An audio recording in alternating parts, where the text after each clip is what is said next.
guys, it's me. Sorry about the lighting. I'm in my room. Just got back home from work. I hope everyone's having a great weekend had a great weekend. And then by the time you're watching this, I hope you're having the start to like a really awesome week. To kick off this week with Chapter 4, I wanted to talk about the emotional responses to injury. A very recent injury just occurred to our number one starter on the football team on Friday. So what happened? The kid goes for the ball during the football game. He got tackled. Someone grabbed onto his ankle, twisted it. The play ended. I was, of course, that one person who got onto the field in time. I tried evaluating that injury on the field, but of course he was, rolling all over the place because he doesn't know how to deal with that injury at the time. I did what I could for him. I got him to calm down, and then I got him off the field so then I could reevaluate it. So because he's our starter, it was a joint decision between the head athletic trainer and myself to pull him for the rest of the game, considering we were winning, and the other team was not scoring. Like, we won 44-0. I think it was okay to pull him for the rest of the game.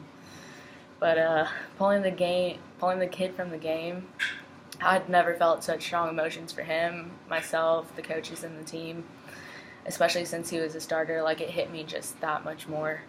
The athlete, for having his ankle twisted by someone else, because I reviewed the film with him and saw it happen. He showed me, I asked him for the film because it was on Huddle, that game film application that they use to review themselves. So I felt strongly for the athlete for having his ankle twisted. For me, pulling him for his own safety. The coaches for having pulled the one kid they can count on for just about everything, because he is my most responsible athlete out there. And then the team for not knowing that the teammate who hasn't been injured throughout the season so far is now suddenly no longer invincible. To be honest, between Friday and now, I had so many scenarios playing through my head on how to even approach him on Monday, which was today. So I did actually see him today, and I did get a chance to evaluate him. And so, fun fact, he was, good to go. But I saw him on Saturday during our JV football game, which is a rest day for them, and I let him rest because I did want to start rehab, but he was emotionally all over the place, so I gave him a rest day as well, and then we got to talking. So what a simple grade 1 inversion ankle sprain to us, to him, as a senior in high school, is a huge bump for him in his career. Talking to him made me realize that we as athletic trainers have so much influence on the athletes who trust us. Earlier in the week, so last week, I actually went through a leg day with our head strength and conditioning coach at the high school, and by the end of the session, I was just so exhausted and in pain that I became frustrated and angry at myself for not taking care of myself.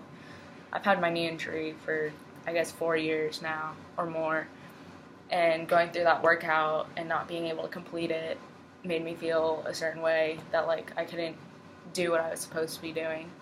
So then fast forward to Saturday, sitting in the golf cart with my ankle kid, I was able to relate to him that yes, an athlete will put you off for a day or two in his case, but if we have solid communication and if he trusts me to do my job and I trust him to do what he allows me to do, we can get through rehab together. What actually really hit my heart during our conversation was that it started about the ankle, and then it progressed to a heart-to-heart about him going to college and possibly playing college football.